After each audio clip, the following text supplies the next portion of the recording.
I am the Tofu Golem. Please enjoy the video. Start by selecting a VPN provider that lists a Singapore server location. Pick a provider with AES 256 encryption and modern protocols like WireGuard or OpenVPN.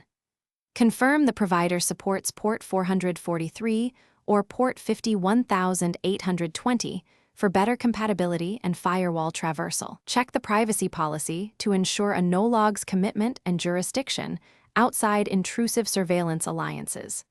Look for clear pricing and at least download and install the provider app for your platform and sign in. Choose Singapore as the server location from the server list or map view. Select a protocol. Choose WireGuard for speed or OpenVPN TCP port 443 for reliability. Enable the kill switch to block traffic if the VPN disconnects unexpectedly. Set DNS to the provider's Singapore DNS to avoid leaks and speed up lookups. Optionally enable split tunneling to route only selected apps through the VPN connection. Tap the Connect button and wait for the app to show a Singapore IP. Confirm latency is acceptable and that websites reflect a Singapore location.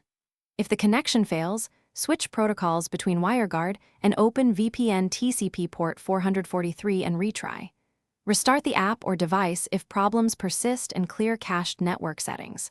Run an IP leak test and disable IP6 or set custom DNS if you detect leaks. Keep the app updated and contact support with logs if troubleshooting does not resolve issues.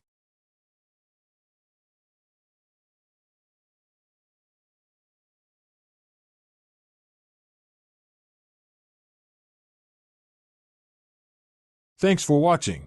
Consider subscribing if we helped you today.